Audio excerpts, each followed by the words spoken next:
وسهلا بكل الذين ينضموا للاستماع إلى راديو بلدي أول راديو عربي أمريكي ويعنى بقضايا العرب في المهجر. برامجنا في راديو بلدي كل يوم جمعة من 8 وحتى 9 صباحا مع ليلى الحسيني في بث حي ومباشر وعبر wnzk راديو 690 AM. صباح الخير بلدي، صباح الخير لكل مستمعينا. Welcome to Radio Baladi, the first Arab, Middle Eastern, and American simulcast radio show. Radio Baladi is broadcast every Friday morning on WNZK 690 AM from 8 until 9 Eastern Time on Good Morning Michigan with Layla Al-Husseini. Our call-in number 248-557-3300. And now, stay tuned for the best radio talk show on Arab and American issues with your host, Layla Al-Husseini.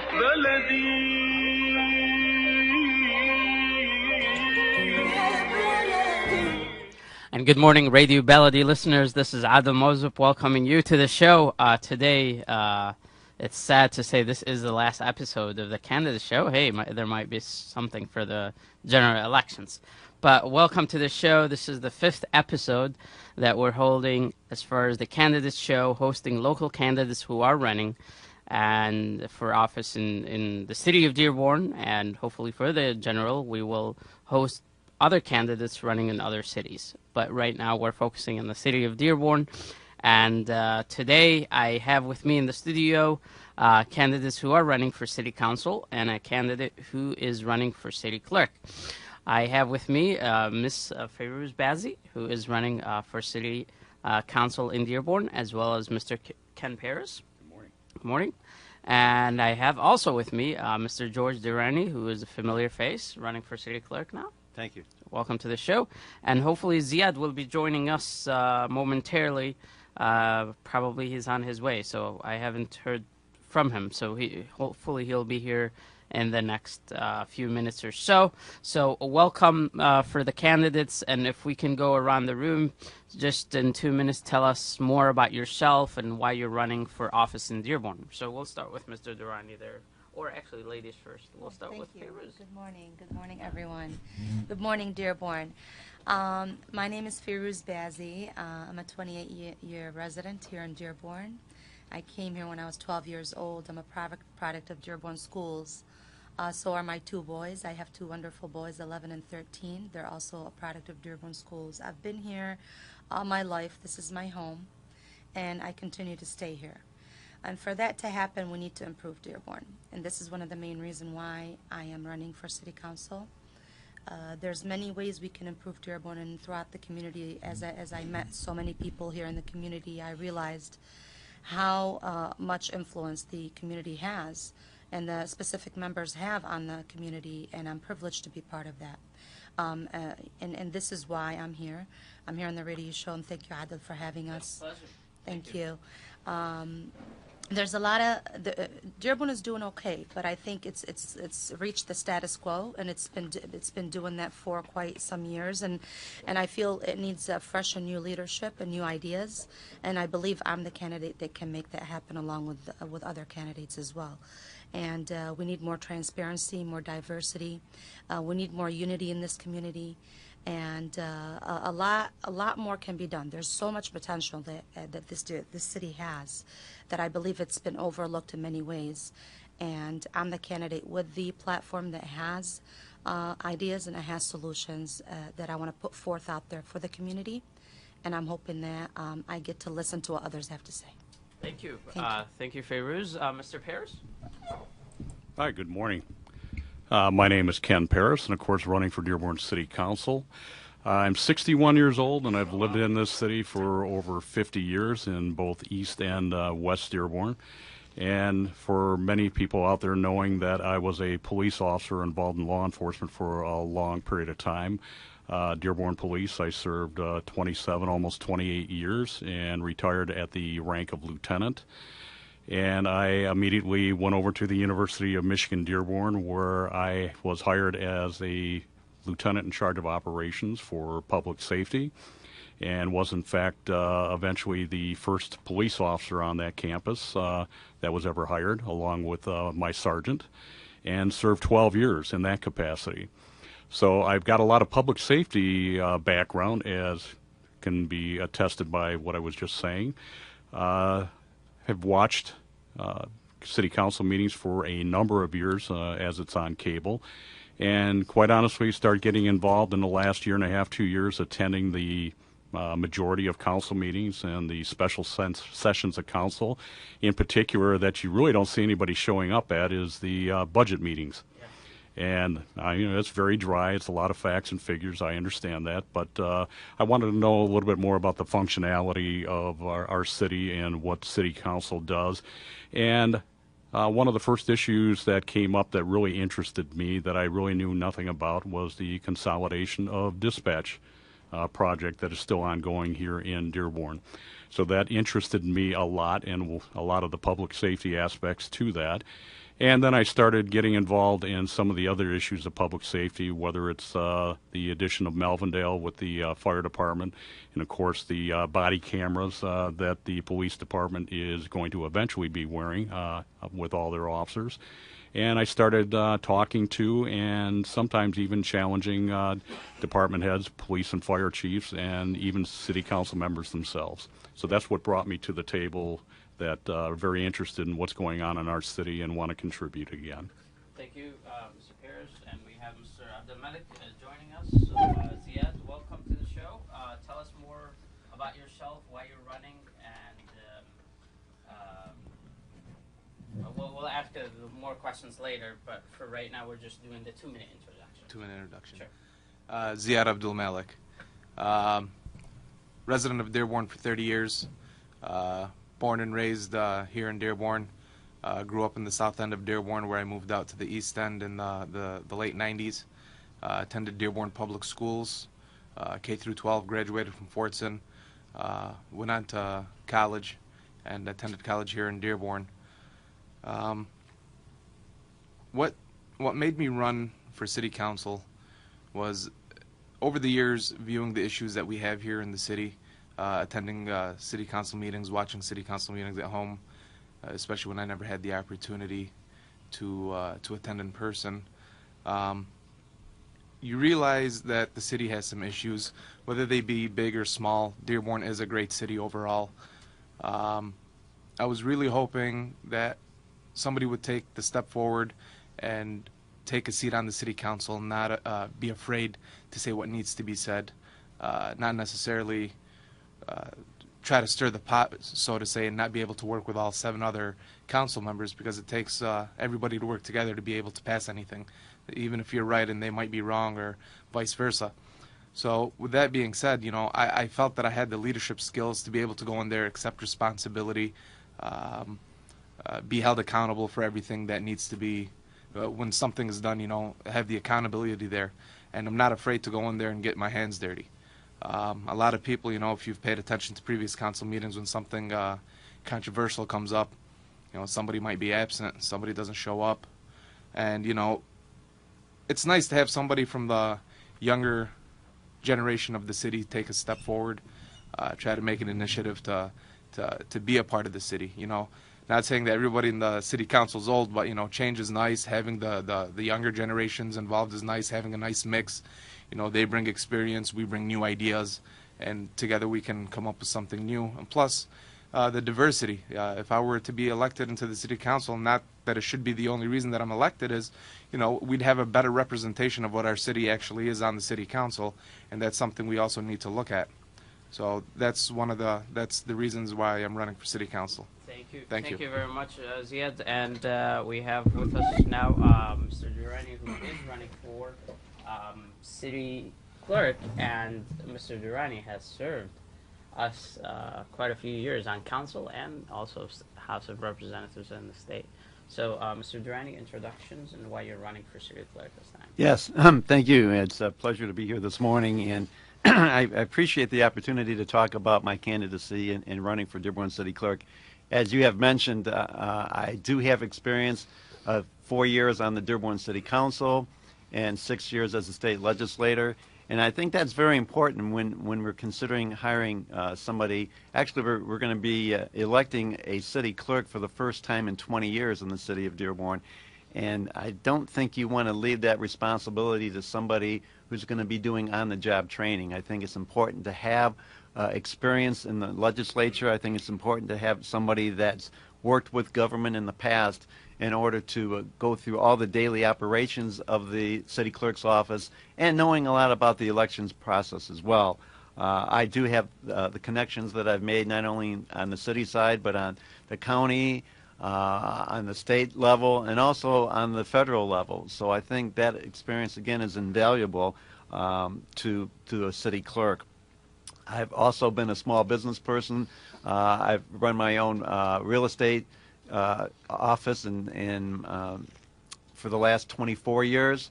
I ran a company called Classic Trolley Company for 20 years in the city of Dearborn. So it shows that I've had experience as a small business person, meaning that I can run a small office as well. The clerk's office is a small office if you think about it.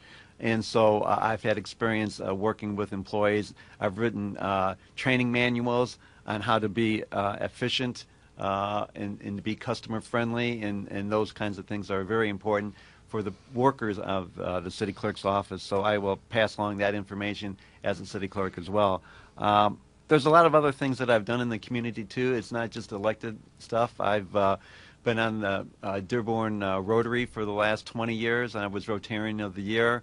I was part of Dearborn Goodfellows for at least 15, 20 years now. I was president, and I'm current vice president of the Dearborn Goodfellows. Members of the Chamber of Commerce, this year I was honored to receive their Impact of the Year Award, which means I've done stuff in the community that has benefited all of Dearborn. So I think when you put the package together of everything that I've done in the past and my education from U of M, I think I'm the best candidate for city clerk. And I'd like to thank the people who tuned in on Facebook for us, and hopefully they can share this live broadcast and to their friends so they can join as well. And also the candidates, you can pull up your phones and share them as well. I'm trying to make this as informal as possible, so this is more, what I've received a lot of feedback for the previous shows. Most of them are positive, and the ones that I received is that this has been an intimate conversation where people really knew the candidates more than the formal ways. I mean, we still need those formal ways like the League of Women Voters, which I highly respect. I'm currently a member of. We still need those kind of forums to let the voters know what each candidate stands on, but also this kind of personal conversations that we have on the air, and also taking the questions from the listeners right away and asking you guys those questions. So I have a question that I asked many of the candidates who've been on the show. There must be top issues for you that you deeply care about, and that's why you're running, perhaps, and some of you have mentioned some. But if you can tell me just the top 2 to 3 issues, and also keep that answer to 2 minutes. So just briefly tell us what are the top 2 issues that you believe in your first 2 years of an office that you'll be working on, and we'll start with Ken. Sure. That's going to be hard because I can talk forever. I can stop you with the timer. Not a problem. I've got a short-term challenge that I'd like to state. It seems to be talking to many people in our community and even other communities. One of the top priorities is traffic safety. It's seemingly a lack of traffic enforcement. Everybody has a complaint. And, of course, everybody wants a stop sign to slow down traffic, etc. Well, I'm chair of the Dearborn Traffic Commission and have been for a period of time, and was just placed again by Mayor O'Reilly and endorsed by the police chief for that position of Traffic Commission. But there's some issues out there. There really seems to be a lack of traffic enforcement, and based on my experience in public safety, we need to dedicate a certain number of officers, and we don't necessarily need to do it with full-time officers, which of course would incur overtime costs and some other costs. We have budgeted 9 part-time police officers in this city, and to my knowledge we either have 5 or 6 right now that are out there, but they're primarily doing other things and not traffic enforcement other than around Ford Road and Mercury. But to address these issues, we need to rely on some hard data, and whether that's consultants, traffic accident causation, speed studies. We have a consultant, TIA, Traffic Improvement Associations, that we're not making the best use of, that we can use more from them, and go ahead and target these specific areas along with complaints that we're getting from citizens that have been validated everybody has a complaint, but it may not necessarily mean that we address the resources to that particular area. So we got to be wise with our resources, but take 3 part-time officers and assign them out of the Traffic Safety Bureau. Address these instead of having the neighborhood police officers addressing the complaints. And real quickly, of course, I'm still monitoring our shared services that we have in Dearborn, whether it's with the Melvindale agreement with the fire department, and of course the ongoing dispatch consolidation project. But here's another big issue that I don't want to be known just for public safety, which I have that background, Right. but we also need to talk about infrastructure and development in our city. And I've got a lot of information in regards to that, whether it's gateway entrances, whether it's rebranding our image and looking at marketing more. Pure Michigan, we've got high-speed rail coming from Chicago to Dearborn. We need to market our city much better. I've identified, as have the city, and I've used a lot of their information. There's another 12 to 14 buildings in our city that have been identified that we can go ahead and develop. And many of them are in the East End, and it needs attention. Development and infrastructure starts with infrastructure needs first, so we can attract the development. That's great to hear. Fayrouz? I'm the short one here. Ken pointed out a very valid issues, especially with the traffic safety. What I would encompass initially is obviously the safety of our citizens and everyone in the community, with the police department and the fire department, EMS services as well, to get us to hospitals. Those have to be our priority always for us to function and move forward and be in a safe neighborhood, which I believe we've done a great job of, especially having 69% of our budget go to that. I believe we can do better. I believe we can improve, specifically with the opiate addiction that we have here in the drug substance abuse addiction that we have here in this city. And I believe with the traffic safety, with a few other issues that I believe that we're dealing here on a local level. When it comes to safety, we have to protect our children, and we have to protect our elderly as well, who do have that drug opiate addiction at this point. We have a major stigma that we don't want to talk about in our community, and at this point I believe it is the responsibility of the government of the city of Dearborn to step up and take some initiative to help out. The alternative courts that we have is wonderful. I think it should come back to us. There's many other ways that we can help and correlate with our community members, our clergies, our social groups, our organizations, and I have a plan and a platform that we can discuss a little bit later if we have time in regards to how we can tackle the opiate substance abuse addiction. Secondly, I believe we need economic growth here in the city. We pass by Dearborn to go to Birmingham or Royal Oak. That is not an option anymore. We have resources, we have the entrepreneurs, we have the real estaters, we have the developers. We can go anywhere we want. Right. And I understand the humor in that. But let's stop by. Let's stop by. Let's stop by the East Dearborn, South End. Let's stop by the West Dearborn, not necessarily only the west of Dearborn. And I was pretty disheartened by several of our candidates who focused only on West Dearborn in their platform. And that disheartens me, because you are disconnecting from the rest of our community. Right. And you cannot do that as a person that's trying to represent Dearborn. So that in itself I would like to point out. Secondly, the economic growth we are in the top 5% in our tax base here. Property values need to go up, and in order for them to go up, investments need to come into the city. There's many ways we can tackle this situation. We have too many resources. There's no way we cannot do this, and there's also plans that we can do. And the land value taxation that I have been proposing is one of the ways that we can do that as well. And we can discuss that further if we have time as well. Sure. Thank you. Secondly, thirdly, diversity and transparency in our city. Diversity and transparency is a big major problem in our city. And I believe most of our candidates, if not all, do have that outlook as well on ours. And I don't want to take much more time. We can talk more about that in detail. And I'll give the mic to Ziad. No problem. Or Darany. Actually, we'll go with Mr. Darany. We'll go back to Just the top 2 issues that you're running on, or I know there are many issues that we can address with the city clerk, but... Well, I mean, the the number one priority for me is to make sure that the office ensures that the elections are fair and that everybody has equal access and participation. That's the key. And so one of the things that I would want to do is more training for the election workers. I think it's very important that they understand the process, they understand the what we have in Dearborn, which is a very diverse population, that needs to have equal access to voting and sometimes need a little help with voting, which is fine. But we need to also concentrate also on combating some things like voter suppression and voter intimidation. Right. And I've heard that happening time and time again. Now, if you happen to vote at a precinct where that hasn't happened and you've been an election worker and you haven't seen it, well, good. But it has happened and it's out there.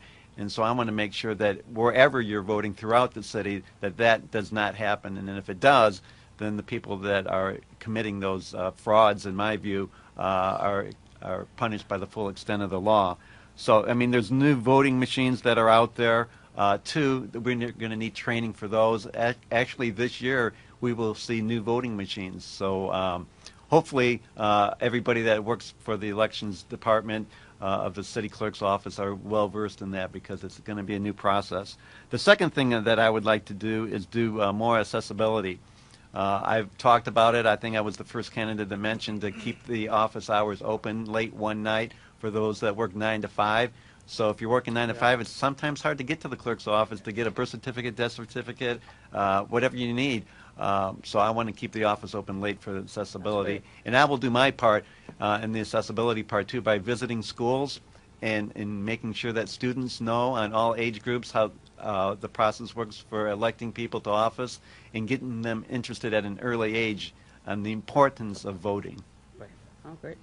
Yep. Top 2 issues? Top 2. Okay. Everybody keeps talking about police safety and public safety. It's because it is an important issue, and almost all our money in the general fund goes to our police and fire. Overall, we have a great fire department and a great police department. We have one of the best both departments, one of the best in the state of Michigan, in my opinion.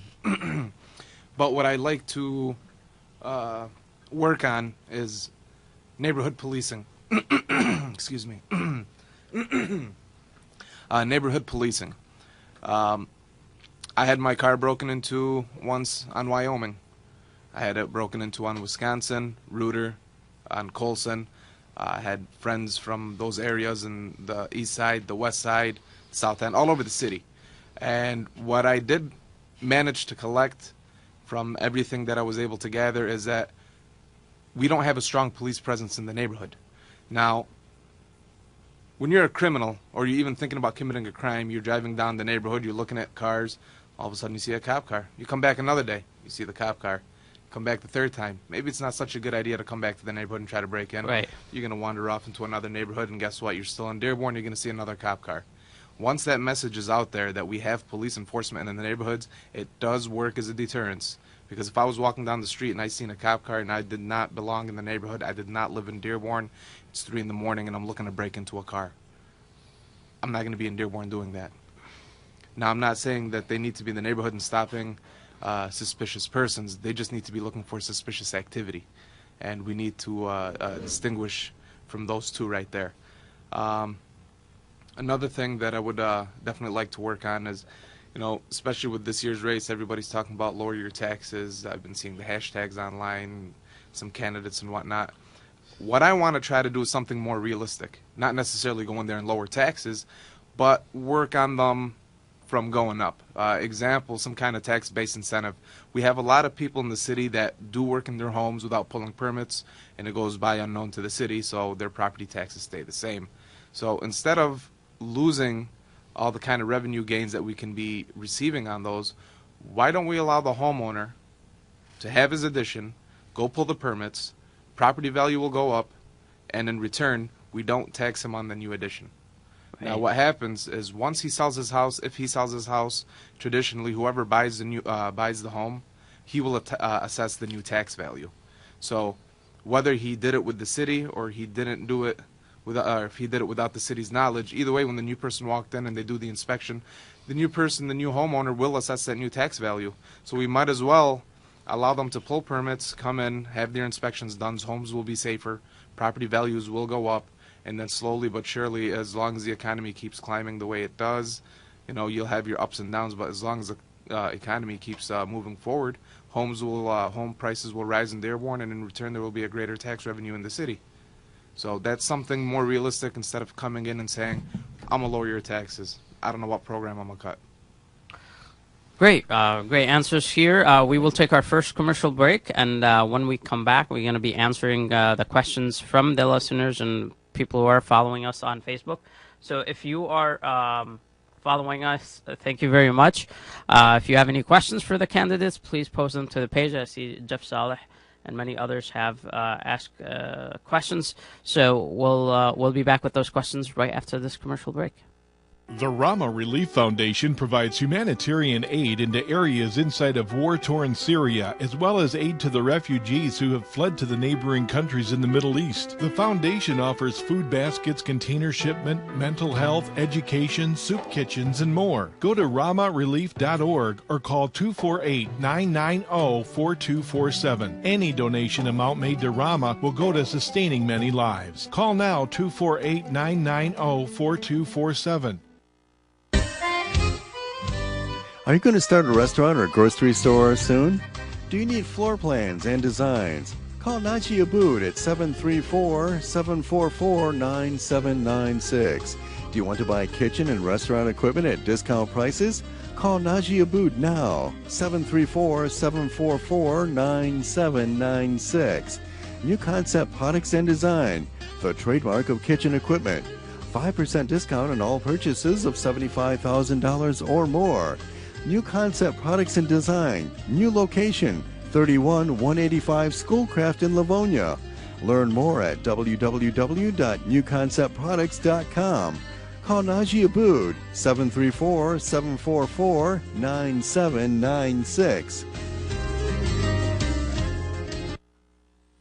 Are you fluent in Arabic and English? Do you have at least a bachelor's degree? If you love teaching, the Defense Language Institute Foreign Language Center in Monterey, California may be the place for you. You can learn more about the job fair by listening to Good Morning Michigan with Layla on Wednesday, August 2nd at 8 a.m. on WNZK 690 a.m.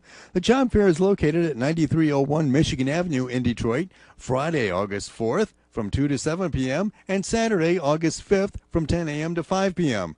Bring a resume and a copy of your college transcripts.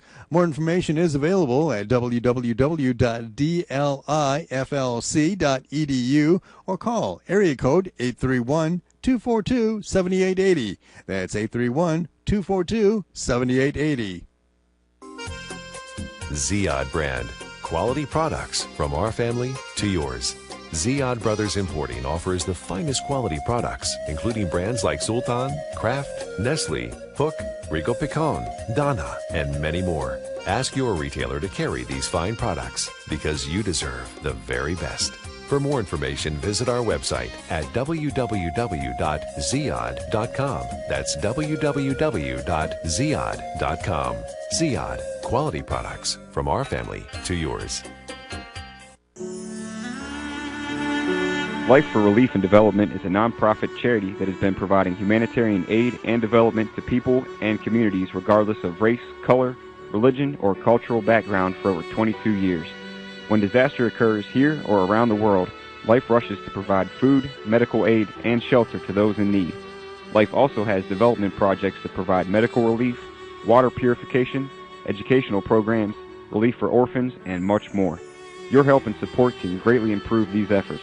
All donations are tax deductible. For more information, please visit our website at lifeusa.org or call 248-424-7493.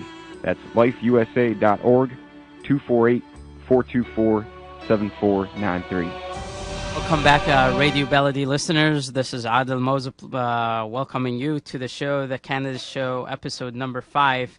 I've hosted many candidates in Dearborn over the last 4 weeks or so, and it's been a great pleasure hosting them and talking to them on a personal note about what they believe their platform is, what they can offer the voters this August 8th. So if you are going out of town, make sure that you do vote. You can vote absentee at the city clerk office. You can pull an absentee ballot and mail it in, but I would recommend you voting at the clerk's office.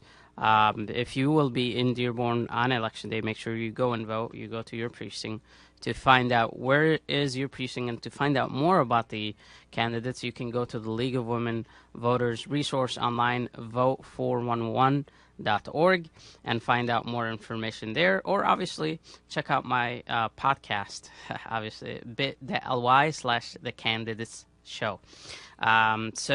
Welcoming you back to the show. We were just talking about the top issues, and now we have great questions from great listeners. So first question is from Jeff Saleh. He's saying, what changes will be attempted to make changes in the way the city hall runs? Make life easier. Paying bills, issue permits, other stuff. So how can we make the city, I believe, more accessible to the residents? And we'll start with Ziad since we ended with her. Inside the city hall itself, we can knocking on doors. I realize something. There's a lot of issues with permits here in the city, and me myself going to check on permits and pull permits and whatnot. It's been in some cases a nightmare, and I consider myself lucky not having any major renovations or remodels that I had to do, especially since I not too long ago moved into my new home. Permits need to be expedited. City Hall needs to put into thought that people's lives don't revolve around the city. We have jobs, we have families. Once that permit, instead of waiting for a cement permit for your driveway, 9 weeks in some cases, from what I've heard from people, for you to be able to put your car back in the driveway after maybe somebody already wrecked the concrete, and then you got trash pickup days, and now you got to figure out where you're going to put your car in the morning.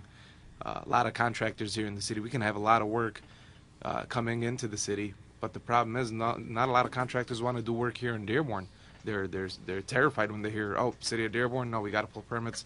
Sorry, thank you, have a nice day. And that's why a lot of problems with what I brought up with the whole taxes and incentives. Not a lot of people want to come in and do the work properly, so they do it behind closed doors. And then we have very unfortunate, right? And that's one of the issues. Why am I going to pull a permit if I can't pull a permit? I might as well go do the job. Now we don't know if there's any upgrades and whatnot to the house, fire safety, building code. So right there, and then as far as even paying the water bill, you can be on a campground somewhere up north. You realize, oh, I got to pay my DTE. Swipe the app, go into the phone, hit pay, you're paid. We need that in Dearborn. They have an ACH. You got to fill out forms. You got to go through a little process. They got to withdraw from your bank. They got to make sure it's your checking account. Why don't we just streamline it? Just hit pay now. It's real simple. We just need to modernize. We need to move forward. We still got a typewriter in there. So we can just update. Right. Mr. Duran? Well, I talked earlier about accessibility and keeping the office hours open late one night. That's a good first step.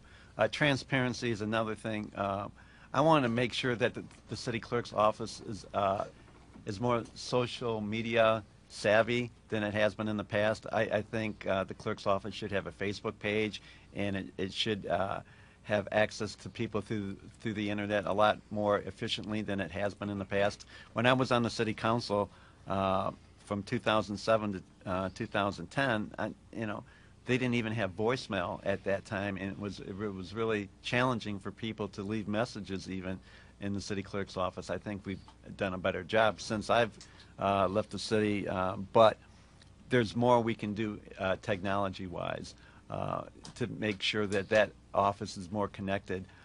We talked about paying bills easier. You should be able to get a permit from the city clerk's office also with an app or a process online. Again, making it easier for our residents. Let's join the 21st century and become more savvy with technology. I think that would be a major step in making more accessibility for residents. Now, a question for you, George, since this is the city clerk, and obviously voters know very well what happened last year and still continues to happen with a cloud over the city clerk office, and how there was embezzlement charges, and there's a lot of now work to be done in order to restore that confidence in the office. So Right. how are you going to do that in the next few years if you Well, are to be get, elected? yeah, and I'm hoping because of my experience as a past legislator and a past a council member that people know about me. They know me personally as I hope as an honest person and as a person with integrity. So right away they'll have confidence with me in the clerk's office because of my past workings with the city and the things that I've done. I'm a hard worker. I've always been a hard worker. I don't see this job as a 9-to-5 job. I see it as a job that you have to be there to get the job done. Right. Whether it's from 7 in the morning till 7 at night and on weekends, whatever it takes to be the best you can be and to make that office once again shine. Because the last 2 years, obviously there has been a cloud. But before that, really the office was running fairly efficiently. The only thing that I would say in past years is that it didn't have the transparency because people didn't know what the clerk's office does and what benefits they could have by learning more things about what the clerk office can provide to the residents. So again, I want to be more open and I want to be attending different meetings and meeting with the neighborhood associations, visiting the schools, like I said before. It's going to be a very open administration. I have one more question for you, but we'll get to that as far as voter suppression. Okay. I think that's a very important issue that we'd like to address. But Fayrouz, with the issue about making the city more accessible, Sure. what can we do there? As the other candidates pointed out, technology is not even evident in our City of Dearborn website or any other communication that they are using. I believe in the past couple of weeks or maybe months, I've realized that the City of Dearborn shares with us a few ideas that they have or that they're doing or events online via Facebook, but before that it was pretty much dead. So let's not wait until election time to enhance and show people that we're involved. Let's make it an actual thing, a daily thing.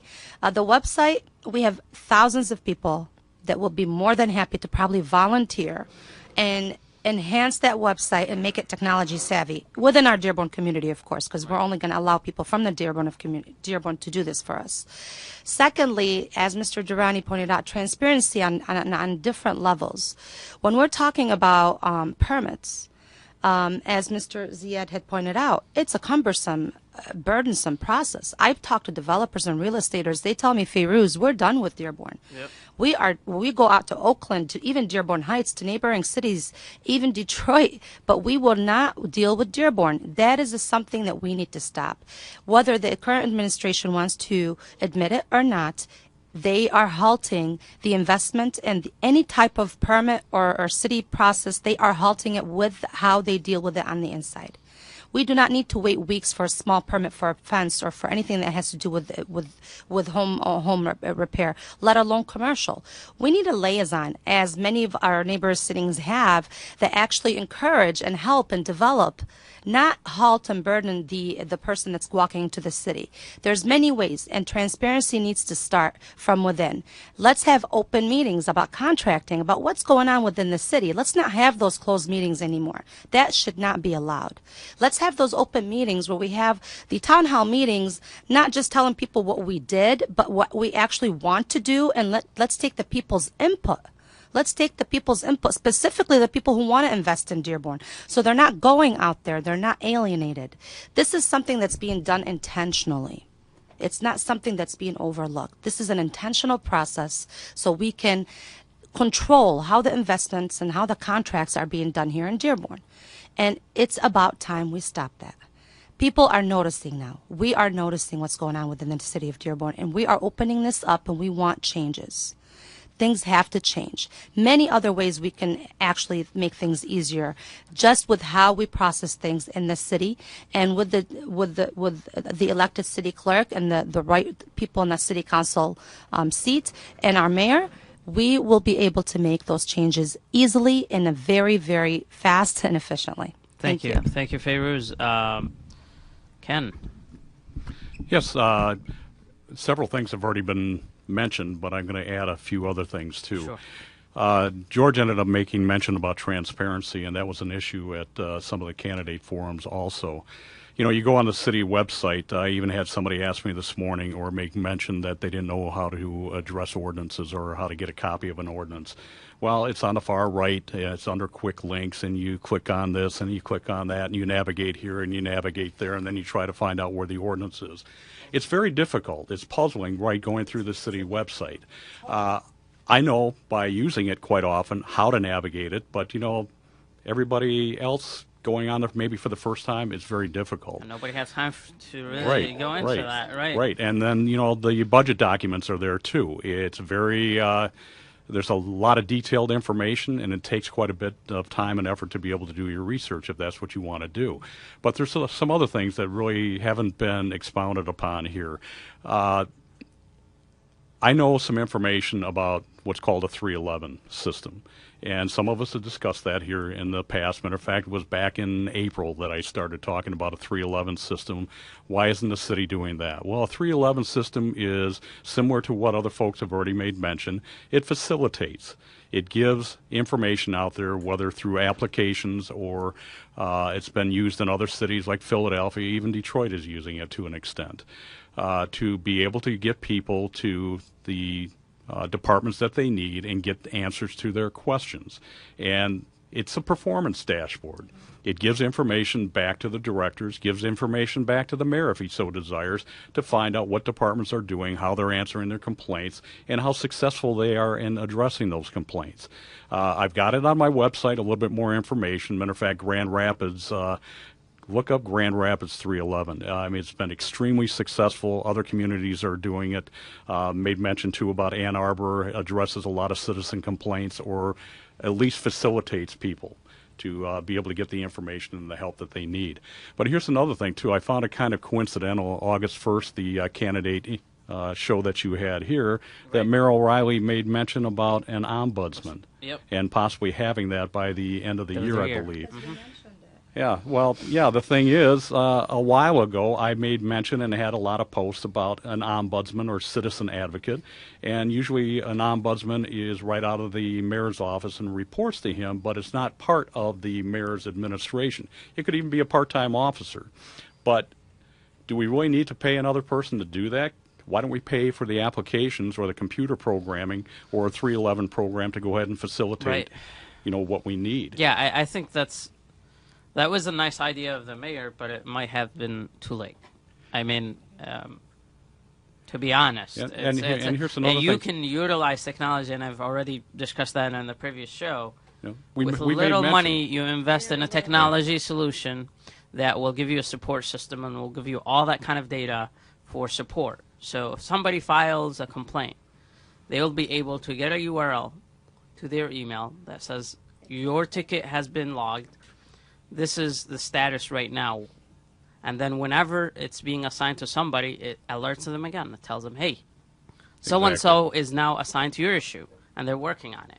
If somebody writes like an answer to them, somebody wrote something from the city and it alerts them again. So and the person can actually write back in that software. And if they need to call them, the information will be visible there where they can call the person that they're currently being assigned to. Most of the time, people are really, really tired of being dragged and being taken or kind of routed from one person to another. Oh, this person will help you. Oh, the other person will help you. That person goes on vacation. That person stays for a long time. But if that person goes on a vacation and we have that time to really track it, we'd be like, oh, we have that outstanding issue. Why don't we route it to somebody else? And then that person will see it has been routed to somebody else. Not wait 2 weeks until that person comes from vacation and probably already forgot about your issue until you nag them again. And I say nag because that's what I have done in the past. And you know what part of the problem is with this, though, just in closing, you know, just my time here, is it develops apathy. People have a sense that nobody is there to help me anymore, so why do I go ahead and try to attempt to make that phone call? Mm-hmm. You know, there's many examples of this. Just one other thing, too, that I don't think we're touching on, too. We can make some procedural changes. Instead of being a hindrance to contractors or getting people to get permits, even a fine structure The fines are quite exorbitant, and most of them require a court date, for people to appear on. Why not lower the fines and make it a civil infraction instead of possibly a misdemeanor or a mandatory court appearance? And people know that they have a violation, they've had it corrected, they're more apt with a lower fine and not having to take a day off to go to court, going and sending that payment in. And having all that available for you online, where you can walk in and have a user ID and passcode, find out what your status is with the city, with any contracting, with fines.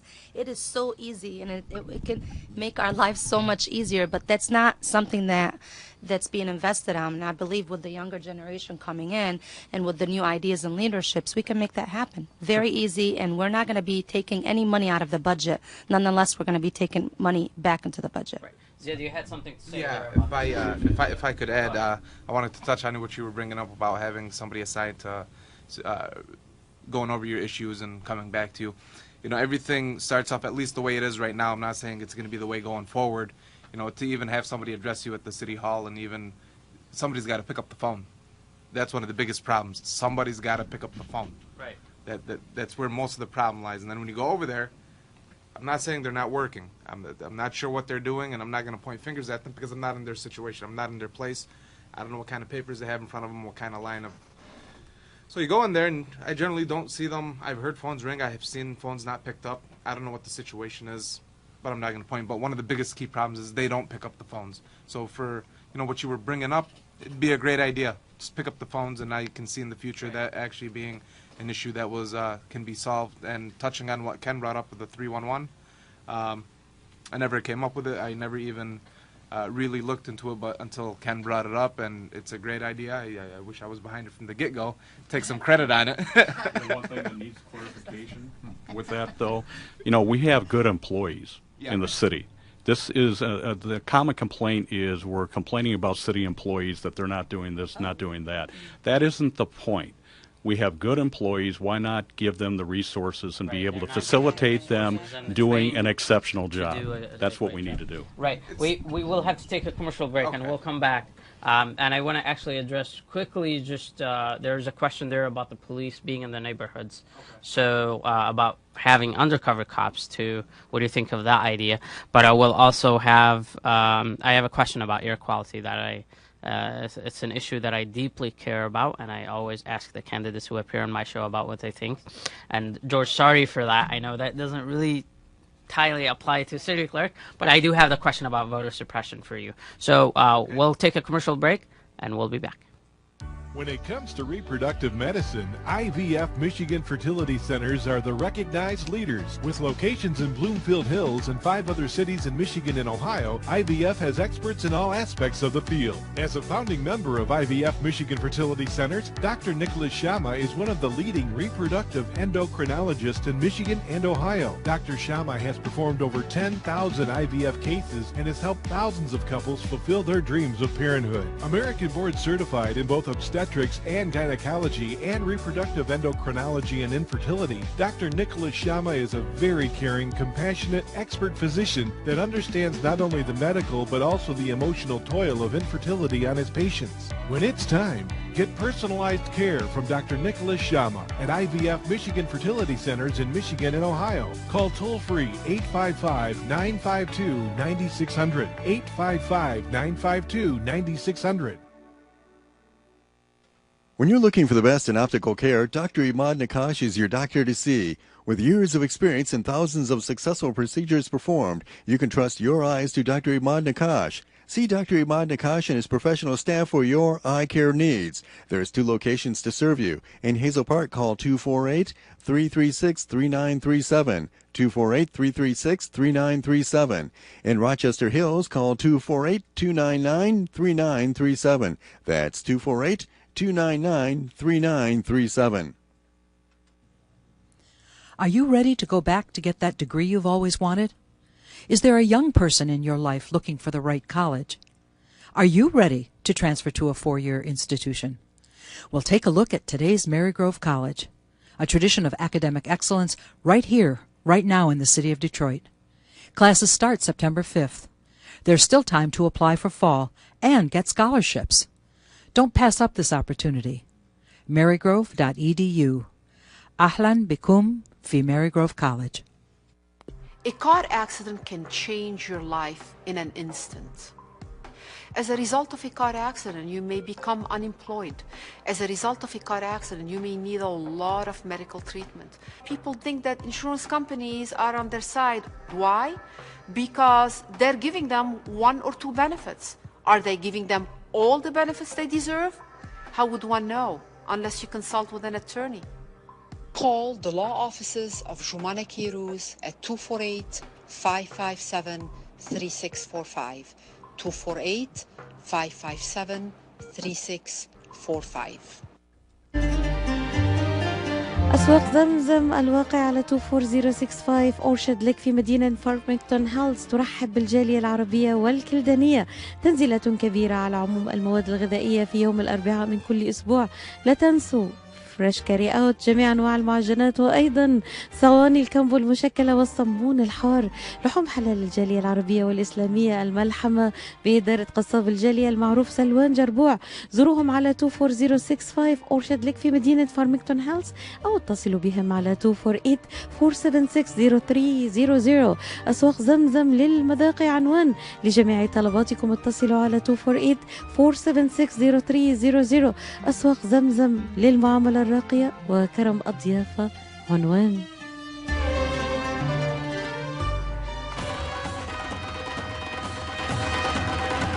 بدأناه معكم وعاهدناكم على أن نستمر بمزيد من المتعة والعروض الحصرية على قناتي زي ألوان وزي أفلام. زي ألوان هي أول وأكبر قناة مسلسلات عربية هندية في أمريكا. أضخم الإنتاجات، مسلسلات حصرية، ومع زي أفلام فأنتم على موعد مع مغامرة جديدة كل يوم لاكتشاف سحر بوليوود. تابعوا حصريا قناتي زي ألوان وزي أفلام الآن في أمريكا على ديش نتورك وسلينج تي في.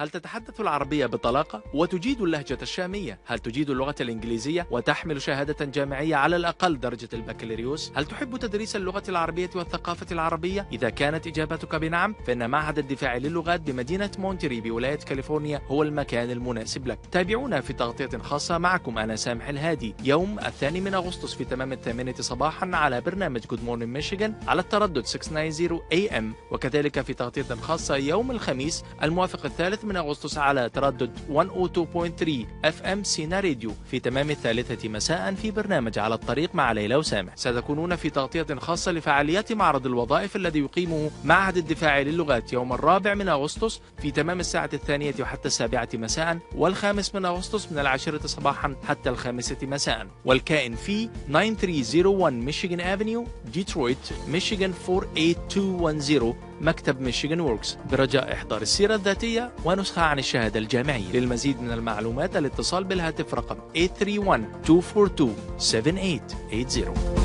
Welcome back, Radio Baladi listeners, to the show, to the Candidate Show, episode number 5. This is Adel Mozip welcoming you again. Ziad, you had something to say before we went on the break about the issue of employees addressing issues and sort of, so quickly, just under 30 seconds. Just wanted to touch back on that thing. I addressed what we were talking about phones needing to be answered, and finished off saying with how I like the 311 idea and how I wish I came up with it and jumped on it. And I would like to compliment Ken on that idea. It's a great idea. It's a very smart idea, and it's a good way to resolve a lot of issues in the city. And that's what I wanted to touch on. You know, as council candidates, or even if we make it forward, if I don't make it in and somebody else does, they need to, you know, work on complementing each other. Not one person has all the answers to everything. Right. And, you know, they should be open about it. You know, say, hey, great idea. You know, make it public. Don't think that only one person has all the right ideas. They don't. It's a mix of everybody. And, you know, we need to start complementing each other more instead of everybody being for themselves. So. Thank you, Ziad.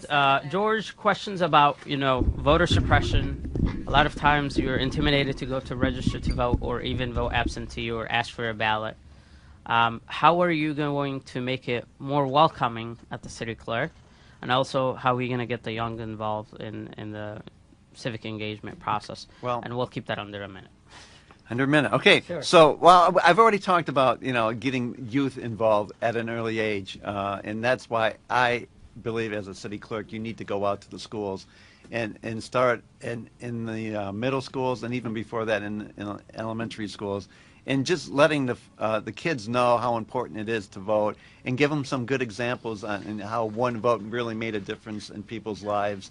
I know for me, when the very first time I ran for council, I just barely made the cut by a couple votes. If I didn't make the cut, I might have never even decided to run for city council again, and I might have never been a council person or a state rep. And so a couple votes actually make a big difference. So again, meeting with kids at an early age, I think that's important. Voter suppression, intimidation, both of these things in my mind, some people say it's not, but in my mind is voter fraud. Because anytime there's an interference with the election process, I consider that fraud, and it should be brought to the clerk's attention immediately. And if it needs to go further than that, to the Secretary of State or to even the Attorney General's office, because these kinds of things have to stop immediately. Because if they don't, they continue to grow like a cancer in our city. And we have seen it grow in certain parts, in certain precincts, unfortunately, in the city of Dearborn already, about the suppression and the intimidation. So as the city clerk, I will be very, very forceful in my opinion about how important that is not to happen in my city. Thank you, George. Quickly, also about air quality in the South End for the council candidates. I've talked to many sitting councilmen and councilwomen about the, air quality in the South End, especially the problems of air quality. Most of the answer that I get is out of our jurisdiction. It's a state issue. It's a Wayne County issue. It's we can't do anything about it. But when it comes to tax cuts for companies who are in Dearborn, who are polluting, that's always not an issue. So we'd like to hear it under also 30 seconds now, since we're running out of time. Right. But as a councilman or councilwoman, what are you going to do to address air quality? We, in our Code of Ordinances, particularly Section 4, Article 4, Sections 1397 and non, whether they be aimed at the public or not, there's ordinances there for emissions, smoke, pollution. It's all listed in there. It's in our Code of Ordinances, and it says how to enforce them. Now, when we're dealing with bigger companies, and a lot of people don't want to hear the name Ford, well, they're the anchor to our city. They're our biggest tax base. We don't want to get on their bad side. Well, guess what? What about our children? What about our youth? I grew up in the South End. All my brothers that came into this country, asthma-free. I have asthma. My younger brother has asthma. My nieces and nephews all have asthma. And this is just a new thing. And a lot of people are reinforce our charter. We need to enforce everything. That doesn't matter if you're big or small. No, it doesn't matter. You can't put a price on a person's life. I don't care. Whether they get asthma or start itching the next day. And people have said, well, they've been there before. Well, it doesn't mean destroy our city and pollute it. Right. So. Thank you, Ziad. Yep.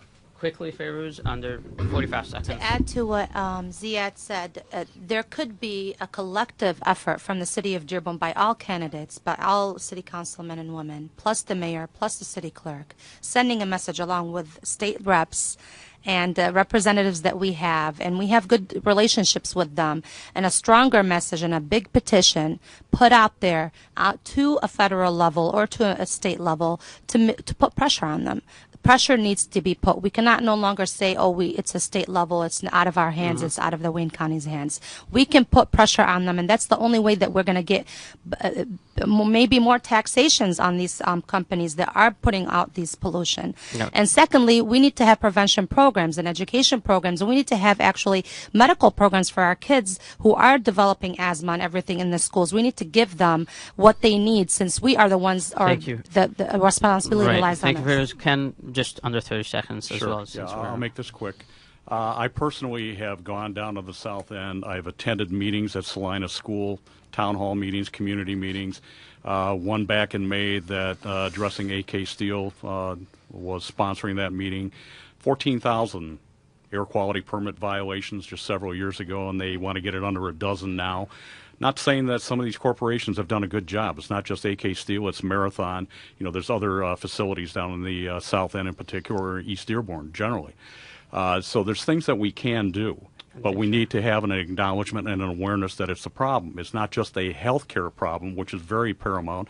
It's a quality of life issue also. Thank you, Ken. Governmental environmental justice workshop. Right. Monday, I'll be there. It's Monday, down at Lincoln River Park. Rouge, yeah, at 5:30, River Rouge High School. There is a workshop for the state, so it's a chance to hear your opinion and your voices about air quality. Hope to see you there on Monday. Thank you very much.